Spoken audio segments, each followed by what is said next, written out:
Well, hello again. Welcome back to Better Living Concepts. This is our book club series. My name is Ryan. This is my wife Janene, and we are in the middle of David Wolfe's book, The Sunfood Diet Success System. We're wrapping up lesson 11. Sort of wrapping up. We got one section and then one final section.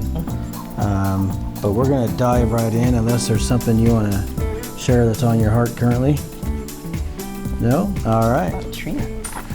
Yeah, we're going to talk about some nuts and seeds. So, tree nuts. Contrary to popular opinion, nuts are a fat-dominant food, not a protein-dominant food. Nuts and seeds can comprise part of the daily diet. However, they should be eaten in reasonable quantities, a maximum of 1/3 pound per day. Remember, they are negative karma foods. Even if overeaten, they should be balanced with green-leafed vegetables and juicy fruits. It is best to eat nuts moderately. Ration them and do not eat them more than you set aside for yourself. It's easy to overeat nuts and eat them too fast, especially if you purchase them unshelled. Every couple of months, I like to rest my body from nuts for a week or two, sometimes several months. Because nuts are so concentrated, they should always be eaten with or just before a large meal of green leafy vegetables. Some of the best nuts include almonds, Brazils, cacao, cashews, hazelnuts, macadamia, pecans, pistachios, walnuts, and pine nuts. Macadamia nuts are the richest nut of all because they have the most fat and the least protein. However, macadamias can be mucus forming unless eaten with a significant amount of green leafed vegetables. Cashews have a shell filled with a thick black resin that makes cracking the shells, for the most part, difficult. Thus, cashews are often cooked out of their shells. Even if they are labeled raw, they are usually cooked. I didn't like finding this out when I first discovered raw foods, but I eventually got over it. After many years, I finally tracked down a group that supplies truly raw cashews. Each one is hand-cracked and extracted using a special German-designed nutcracker.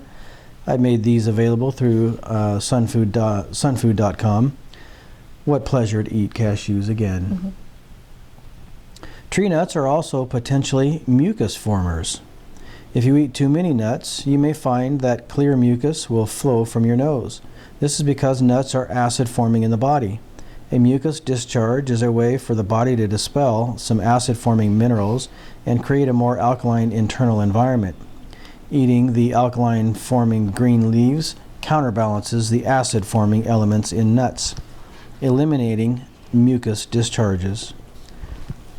Quantities should be kept to less than 2 to 2.5 pounds of nuts per week. I recommend seeds over nuts because they seem to be more digestible. If not eaten fresh from below the plant or tree, you might consider soaking nuts and seeds in water and or sprouting them for 3 to 12 hours to disarm their enzyme inhibitors. Enzyme inhibitors keep nuts and seeds in their dormant state until conditions are right for growth. If eaten in the dormant state without green leaves to help along digestion, nuts and seeds can burden the pancreas and sit heavy in the stomach.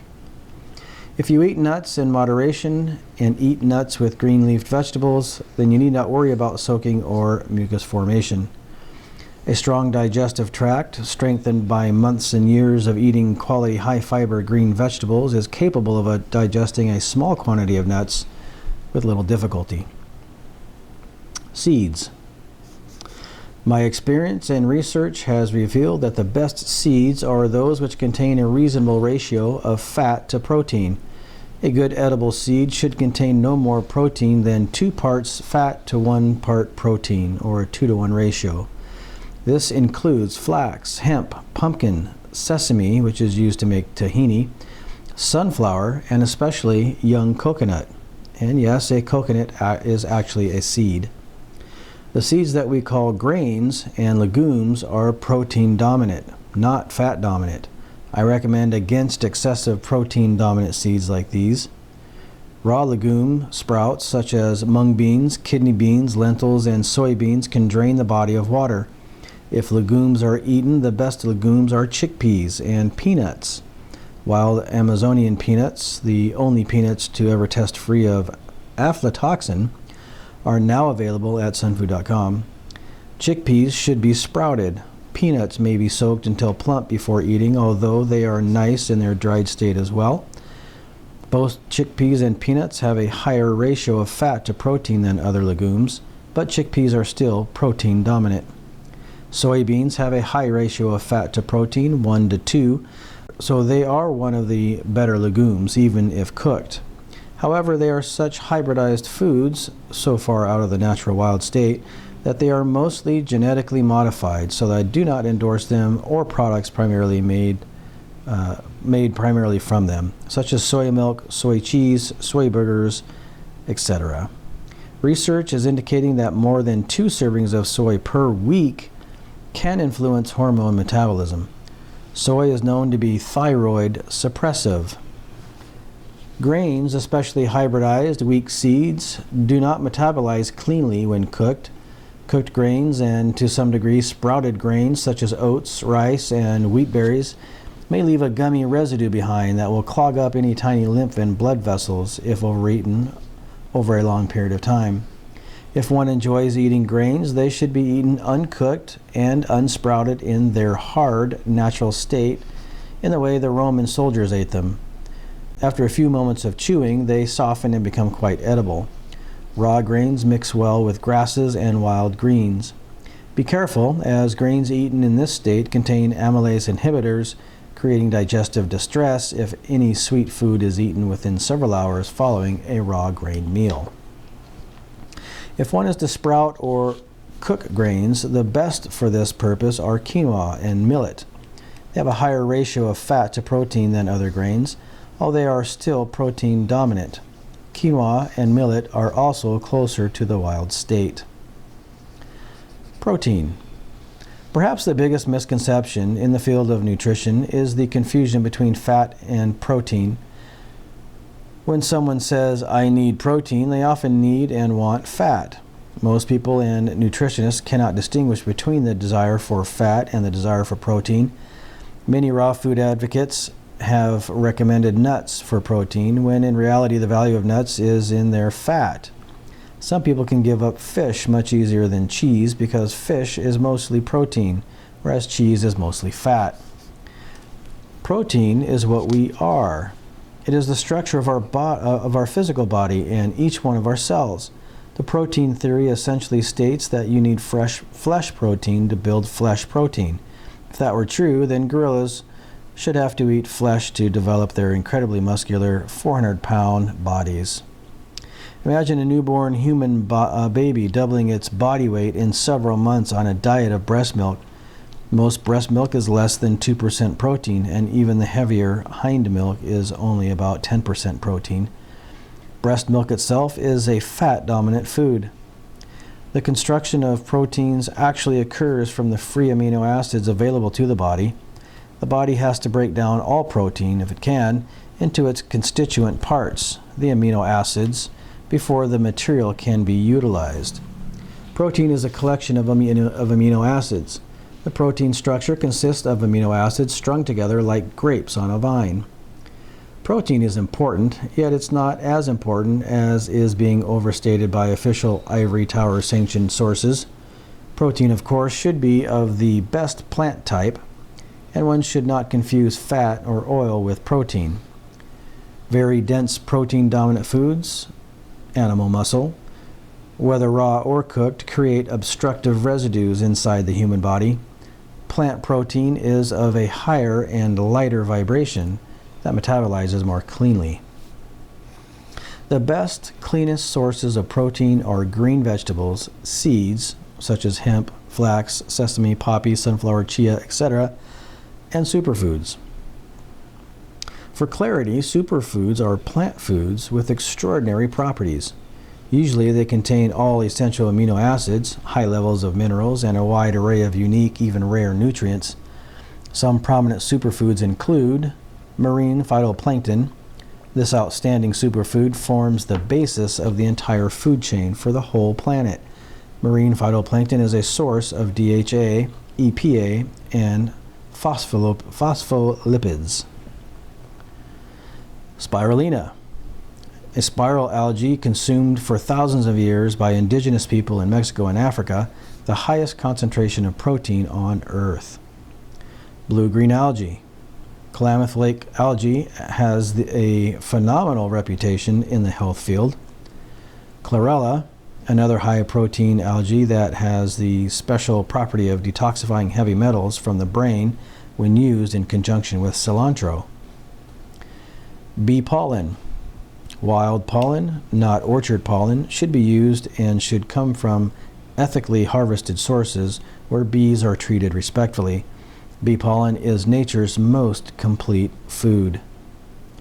Maca, a radish family root that grows in the high Andes. This root increases the production of progesterone in women and testosterone in men. A warming food, rich in minerals and vigor-increasing properties, also a powerful aphrodisiac. Cacao beans. The raw form of chocolate, cacao is the nut of the cacao fruit. This is likely the most chemically complex food substance in the world.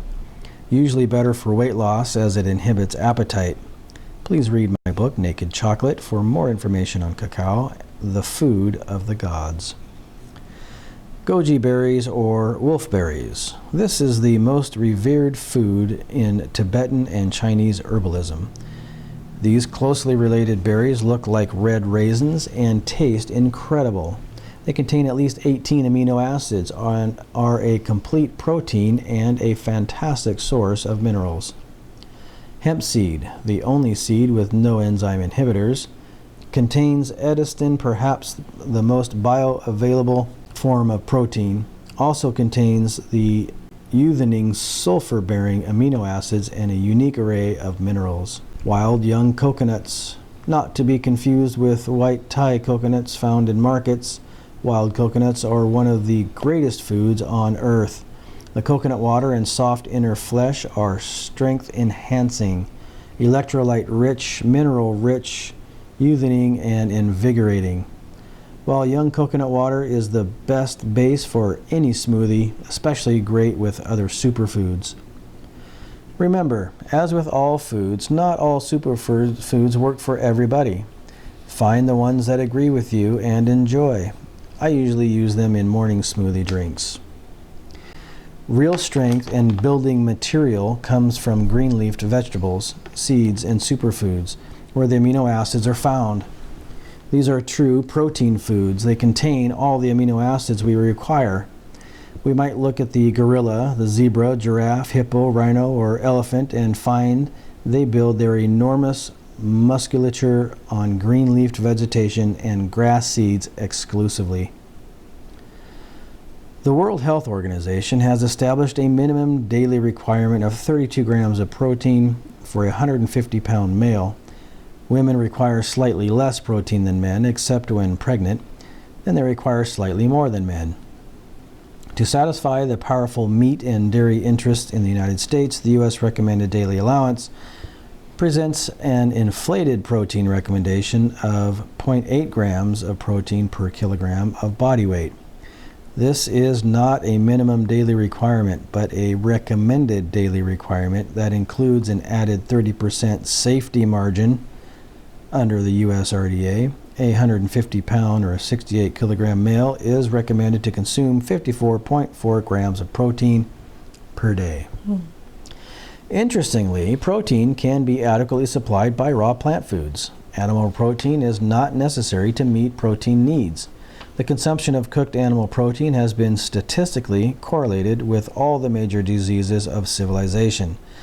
As the cooked animal protein increases in the diet, the rate of disease increases in a 1-to-1 correlation. For more on this, see John Robbins' book, Diet for a New America, and Howard Lyman's book, Mad Cowboy.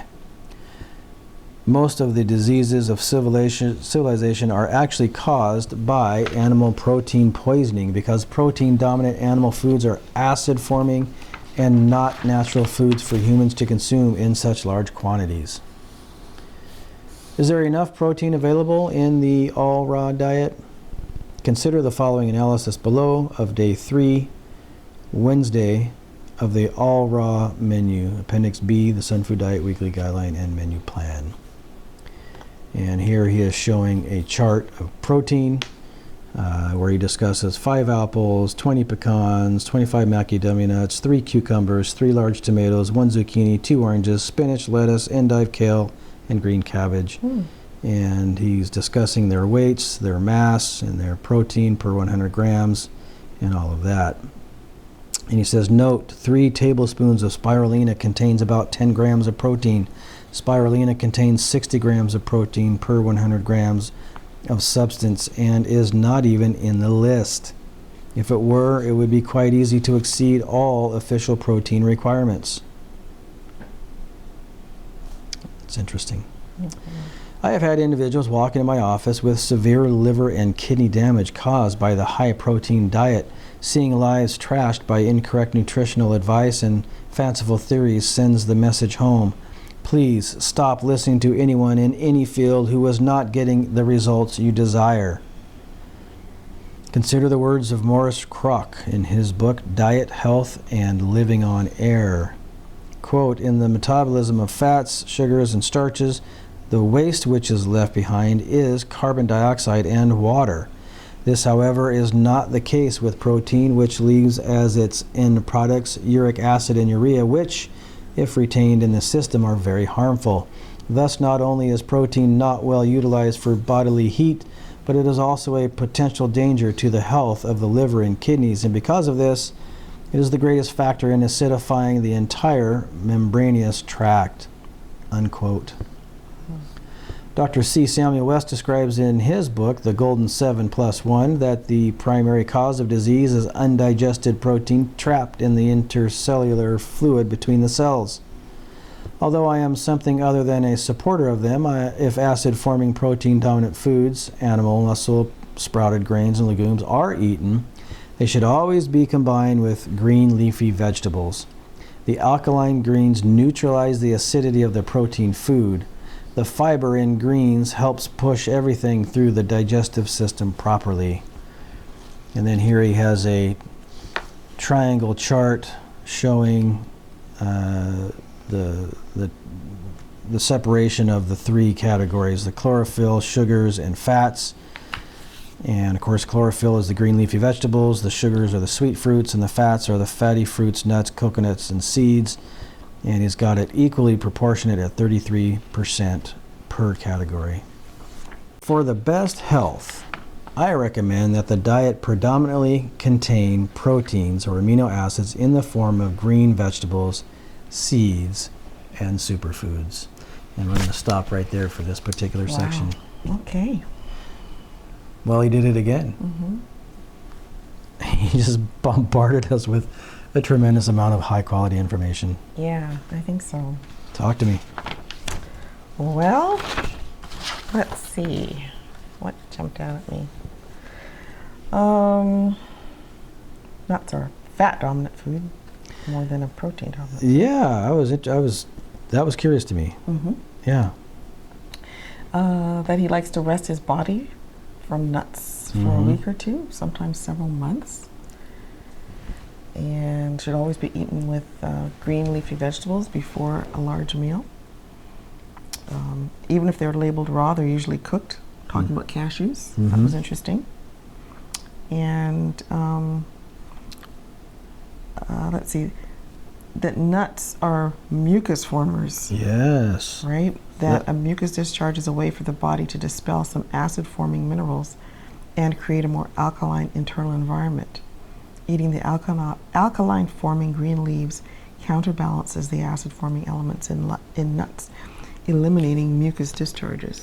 Yeah, I thought that was probably the bedrock foundation of this section. And I found that fascinating. Again, I mean, I had no idea that relationship. And I think that explains a few things for me. Oh, yeah, okay. Yeah, because I do eat a fair amount of nuts and seeds. Yeah, I like to have them at work. But, I see. But Okay. maybe as something just to kind of chew on throughout the day. But I think I'll probably slow that down a little bit. Okay. You know, I realize that I eat walnuts with my salad at lunch. But you're eating it with green leafy, yeah. So that's probably pretty good. Yeah. so that it alkalines the acid. Yes. Let's see. If not eaten fresh from below the plant or tree, you might consider soaking nuts and seeds in water and sprouting them for 3 to 12 hours to disarm the enzyme inhibitors. Enzyme inhibitors keep nuts and seeds in their dormant state until conditions are right for growth. If eaten in the dormant state without green leaves to help along digestion, nuts and seeds can burden the pancreas and sit heavy in the stomach. That was surprising too. You know, I mean, you think nuts are really probably good for you. Yeah, well, they are. But sounds like you gotta be. Yeah, you got to be conscientious of how and when you eat them. It was interesting that coconut is a seed. Yeah. Yeah. I had known that. I may have heard it somewhere, but I don't recall. Yeah, it's interesting. Let's see. The seeds that we call grains and legumes are protein dominant, not fat dominant. And he recommends against excessive protein dominant seeds like those. They can drain the body of water. Yeah.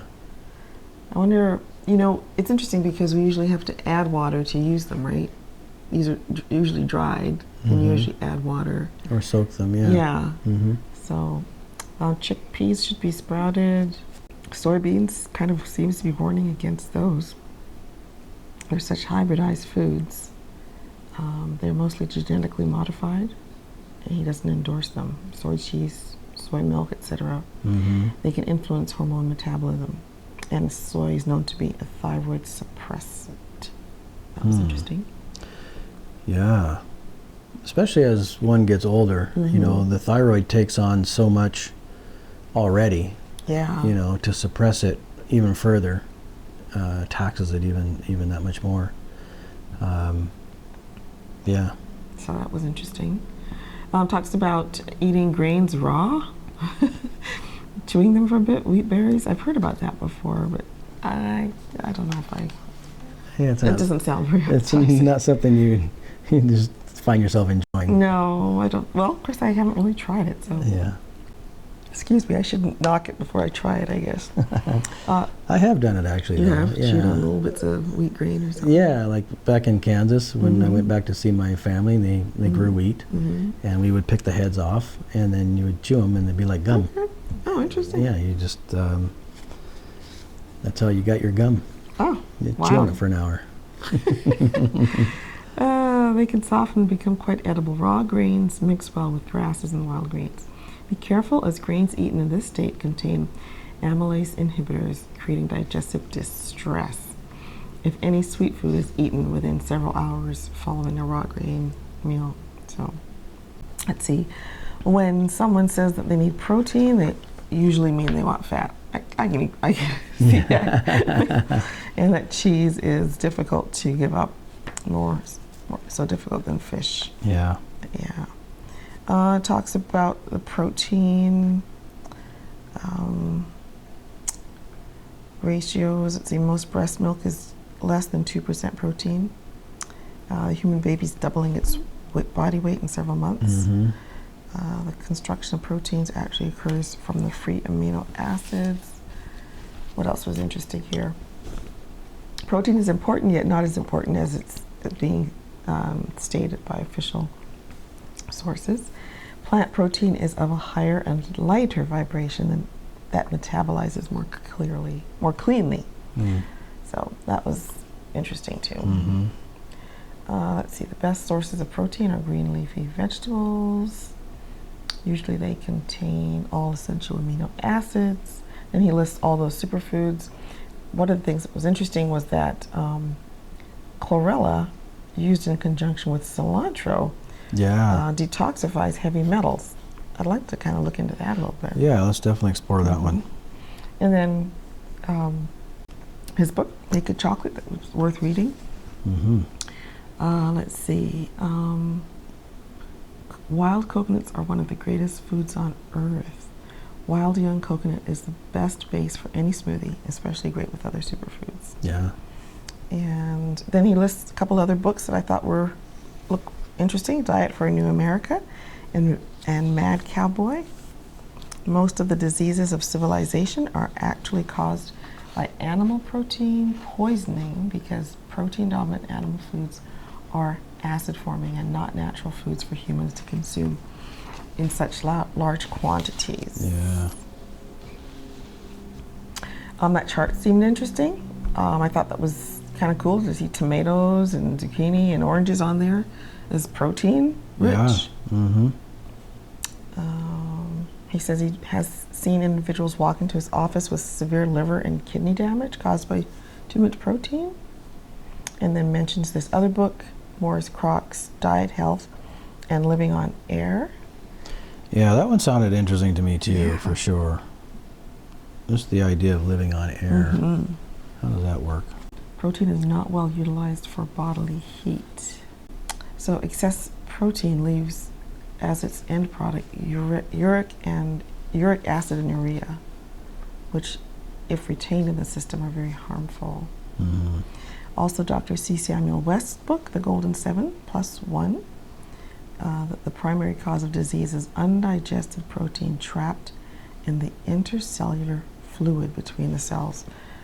That's interesting. Yeah. He says, although I'm something other than a supporter of them, if acid-forming protein-dominant foods, animal muscles, sprouted grains, legumes are eaten, they should always be combined with green leafy vegetables. Yep. The alkaline greens neutralize the acidity of the protein food. The fiber in the greens helps push everything through the digestive system properly. Yes. Yeah. And then he's got the Sunfood Triangle, which I think he's going to talk a little bit more about the center point next time. Yeah, so in our next session, the next section that we go into is called the center point. So yeah, he'll dive a little bit deeper into that triangle, and we'll move on from there. And that'll be the last section. For this chapter, Yeah. Excellent. Yeah. So again, another great reading, I thought. Very, very well packed with great information to employ into your daily regimen, and obviously not to try to overwhelm with all different kinds of things that one has to think about. You definitely want to keep it simple. Yes. And I think when you really get down to it, the triangle itself does exactly that. Mm-hmm. It's really just understanding what sorts of things fit into the 33% category of chlorophyll, the green leafy vegetables, what sorts of things fit into 33% sugars, or the sweet fruits, and then of course what things fit into 33% fats, and then being able to balance them throughout your day and your week. And so just trying to keep it simple. Any final thoughts? Well, I don't know. I think really what key takeaway from that is protein, eating protein with green leafy vegetables, and how toxic excessive protein is for the body. Yeah. Right? That was new. That was new to me. Mm-hmm. I hadn't thought about that. Even in the plant-based form. Yes. Right. Yeah. So. Yeah. All right. Well, thanks again for joining us. We will return in the not too distant future with our final installment of lesson 11, and we hope that you've found some value in this one, and we look forward to sharing the next one with you in just a little bit. Thanks again for joining us. We'll see you on the next one.